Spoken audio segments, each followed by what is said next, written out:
Order! Order! You are an incorrigible delinquent at times. Behave yourself, man!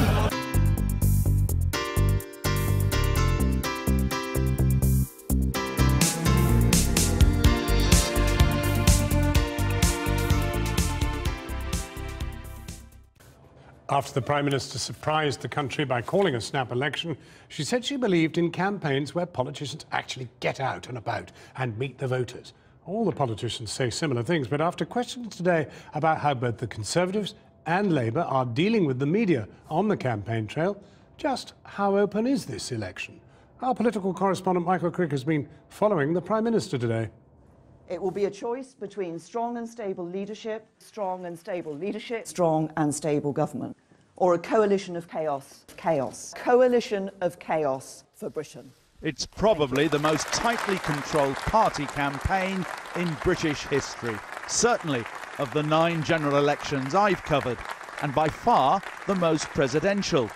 This lunchtime, Tory candidates from Northern England were summoned to hear Theresa May in York.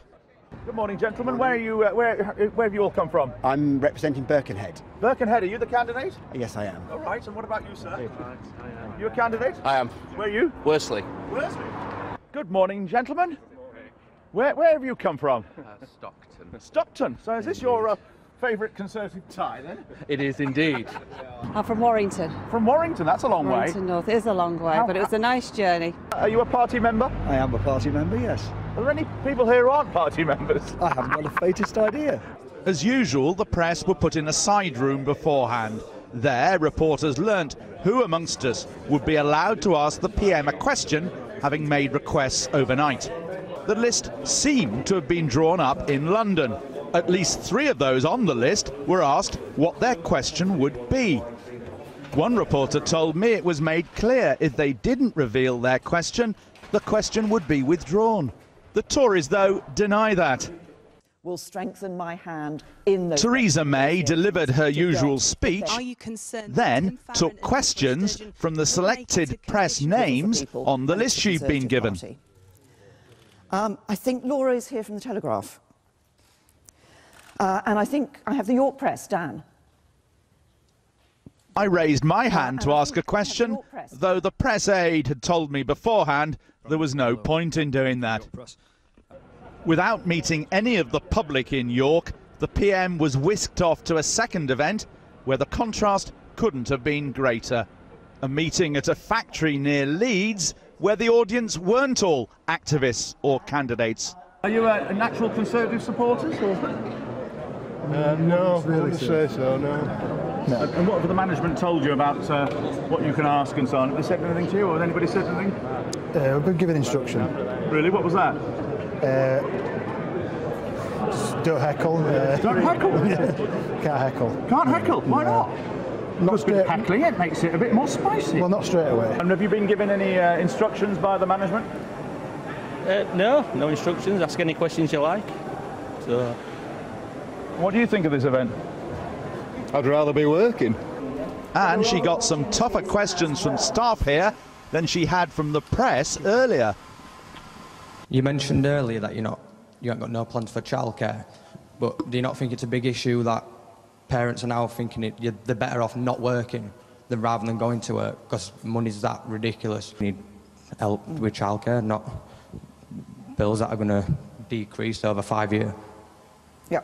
Well, first of all, we've done quite a lot has been done on childcare in terms of the extra support that is now available for families for childcare, some of which only kicked in this year.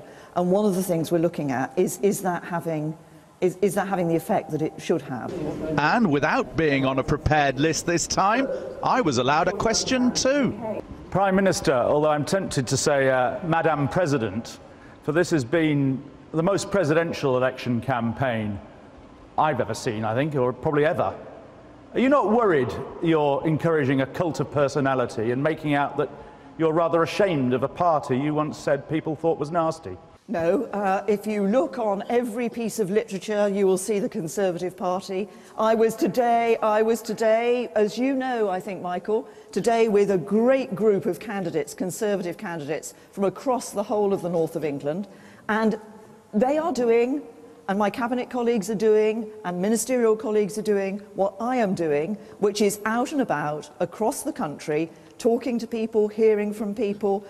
The contrast between this event and the one 2 hours ago is extraordinary. Suddenly the Prime Minister was taking random questions from the workforce, often quite hostile questions, and then taking random questions from journalists. It's like electioneering in the old days.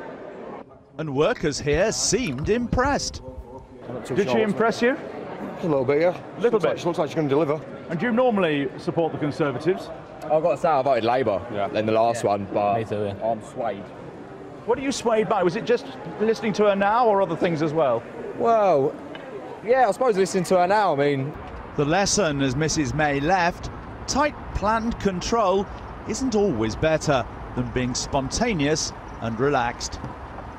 Well, in a statement tonight, the Conservatives have told us categorically no questions are prevented or approved, as numerous journalists have made clear today.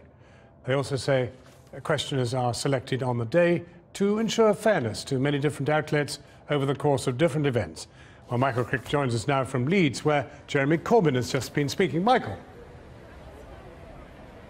Well, I should stress, John, that it is true that many journalists say that they don't put their questions in advance to the Conservative Party. I should also stress that I will be following other party leaders later on in the general election to see how they operate. Now, by coincidence, Jeremy Corbyn has been here tonight in the same constituency, Morley and Outwood, that Theresa May was earlier this afternoon, addressing a rally here, and you can just see the remnants of it behind. Now, Labour too has had its problems with the media today, and in particular the social media news site BuzzFeed say that they have been banned from Jeremy Corbyn events because of that interview he did yesterday with BuzzFeed, in which he said that if Labour lost, he would carry on as leader. Now, BuzzFeed say that Labour aren't unhappy about that quote, but BuzzFeed say Labour are unhappy about them issuing a press release about it and about the headline on the article. Now, Labour sources don't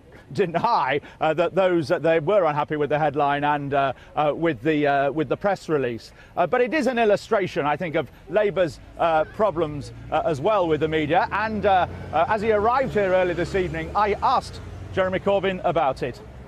Hello,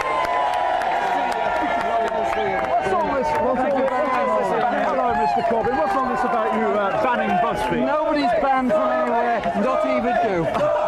You're welcome. You're most welcome. You're most welcome to be here today, and I'm very pleased to see you. I'm glad about the weather. And what's all this about you standing down if you do? Nobody's standing down. We're going to win this election. That's why. Because we're going to win this election. So both the Conservatives and the Labour Party having problems controlling the media. I've been